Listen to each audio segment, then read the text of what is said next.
आगे हमारा टॉपिक है audit of A limited company. एक लिमिटेड कंपनी का ऑडिट भी आपके सिलेबस में था। कहता है कि बहुत इजी है टॉपिक वाला भी। कहते हैं कि there are the different kinds of the organisation in all over the world. पूरी दुनिया के अंदर काफी सारी ऑर्गेनाइजेशन है, जिसमें से कंपनी सबसे इंपॉर्टेंट ऑर्गेनाइजेशन है। कंपनी सबसे important, it is completely different from others. The fundamental principle of the company is that it is created by law. Company की सबसे खास बात क्या होती है कि कंपनी का जब हम बनाते हैं तो कंपनी का निर्माण कैसा होता है? कानून के द्वारा। कैसा? कानून के द्वारा। और इसका एक परपेचुअल सक्सेशन होता है।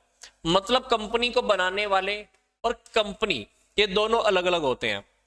तो मतलब company had is perpetual life and here management is the different for the ownership. Management और ओनरशिप ये भी दोनों अलग अलग होते हैं। तो शेयर होल्डर कौन होते हैं? जो शेयर होल्डर होते हैं कंपनी के अंदर, वो कंपनी के क्या होते हैं? मालिक होते हैं। और कंपनी के कामों को परफॉर्म कौन करता है? Board of director. तो so it is the duty of the management to the submit actual position of company. तो कंपनी की रिपोर्ट को सही प्रेजेंट करना ये ड्यूटी किसकी होती है? मैनेजमेंट की होती है। अब मैनेजमेंट में ही लगा लो कि सारे डायरेक्टर्स भी आते हैं। कंपनी में पैसा तो किसने लगाया है? शेयर होल्डर्स ने।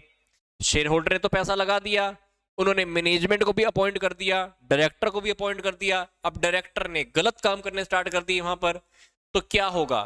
कंपनी को लॉस हो रहा है, पर रिपोर्ट सही प्रेजेंट कर दी। रिपोर्ट अगर सही प्रेजेंट कर दी तो शेयर होल्डर को और धोखा हो जाएगा। तो यहां पर वो क्या बोल रहा है? कह रहा है कि जो शेयर होल्डर होते हैं वो कंपनी से अलग होते हैं।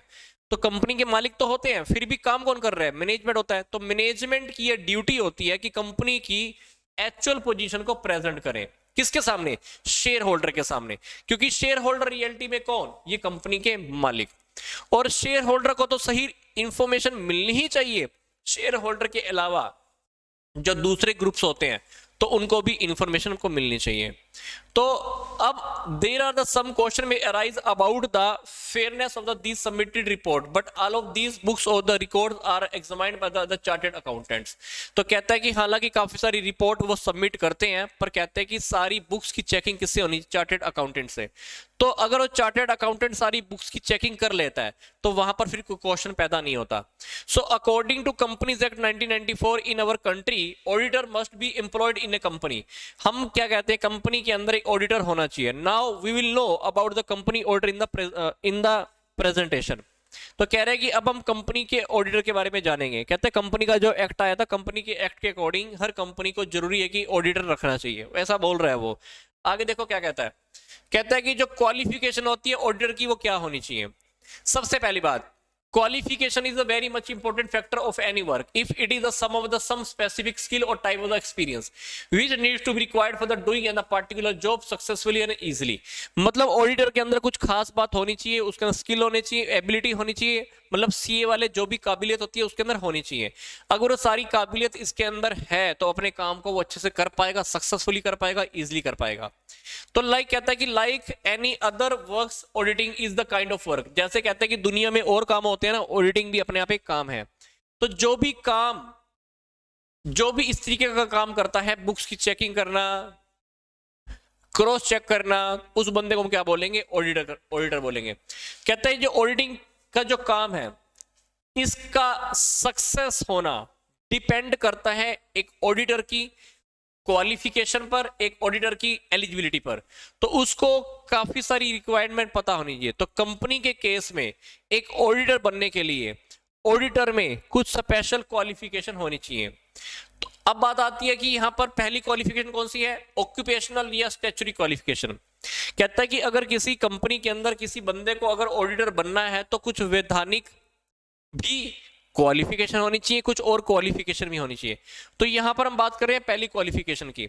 तो कह रहे हैं कि according to section 212 sub section 1।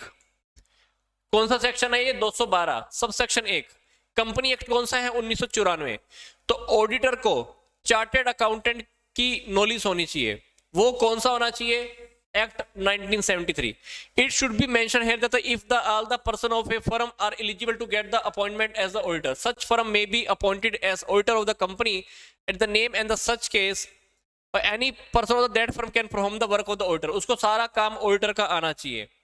जो भी फर्म का जो काम है उसको परफॉर्म करना आना चाहिए। फिर बात आती है कि उसके पास कुछ जर्नल इंफॉर्मेशन भी होनी चाहिए, जर्नल क्वालिफिकेशन भी होनी चाहिए, उसके पास सारी नॉलेज होनी चाहिए अकाउंटेंसी की, कंपनी एक्ट के बारे में, इंडस्ट्री एक्ट के बारे में, इनकम टैक्स के एक्ट के बारे में उसको पता होना चाहिए, फाइनेंशियल मैनेजमेंट के बारे में, बिजनेस ऑर्गेनाइजेशन के बारे में, इंडस्ट्रियल्स के जो भी होते हैं उसको पता होना चाहिए, बुक कीपिंग को रखने के कौन सी टेक्निक है, सारी मैकेनिकल नॉलेज उसको होनी चाहिए, वो ऑनेस्ट होना चाहिए, उसको बहुत अच्छे से काम करना आना चाहिए। तो ये कुछ छोटी छोटी क्वालिफिकेशन बता रहा है। फिर बता रहा है कि ऑडिटर की कौन सी डिस्क्वालिफिकेशन होती है। ये सेक्शन दिया हुआ है section 212 sub section 2 company act के अकॉर्डिंग। इसके अंदर हमारे सामने कुछ बातें लिखी हुई हैं जिसके अकॉर्डिंग ये सब लोग ऑडिटर नहीं हो सकते। कौन कौन से?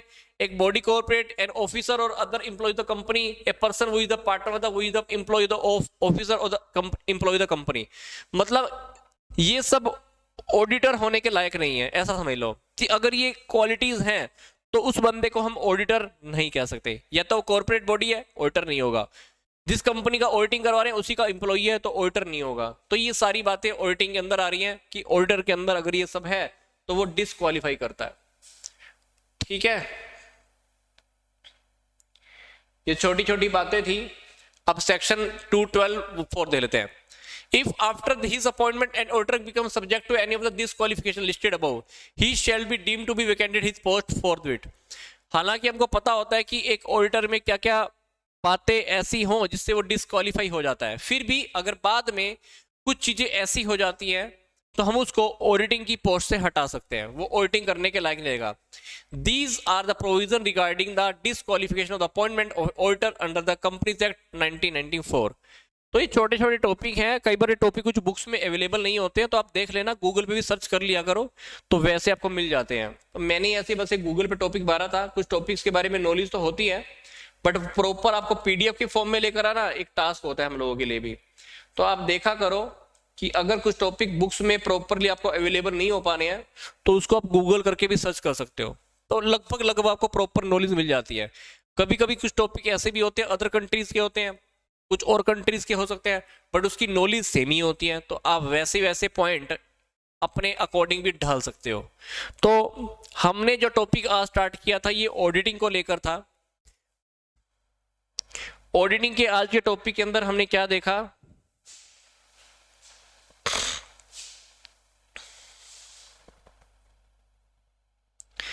सबसे पहले हमने डिस्कस किया था कि ऑडिटिंग क्या होती है। ऑडिटिंग के अंदर हमने क्या देखा कि जैसे हम एक डॉक्टर के पास जाकर अपनी बॉडी का चेकअप कराते हैं, अगर बॉडी बिल्कुल ओके है तो वो ओके रिपोर्ट देता है, अगर बॉडी ओके नहीं है तो हमको बता देता है कि प्रॉब्लम कहां पर है, बीमारी किस वजह से है। तो ऐसा ही हमको अपनी बुक्स की भी चेकिंग करानी होती है पूरी अच्छे से, तो दैट इज ऑडिटिंग। फिर हमने देखा कि ऑडिटिंग करवाना क्यों जरूरी है, कहां कहां पे इसकी जरूरी है और क्या क्या टाइप्स हैं। यहां पर जो हमारा टॉपिक शुरू हुआ था वो तो चला था स्टैच्यूटरी ऑडिट का। स्टैच्यूटरी ऑडिट के अंदर हमने क्या देखा था कि ऑडिट करवाना हमारे लिए हर हालत में जरूरी होता है।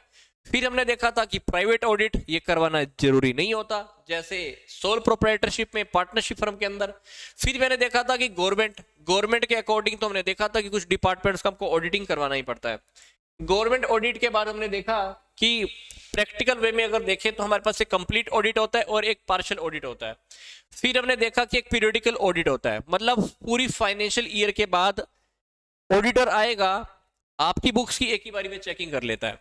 फिर इंटीरियम, जो साल में कभी भी होता रहता है, इंटीरियम ऑडिट।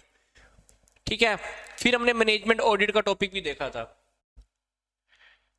फिर हमने देखे कि ऑडिट वर्क का क्या मेथड है, क्या प्रोसीजर है। इसके अंदर छोटी छोटी बातें मैंने डिस्कस की थी।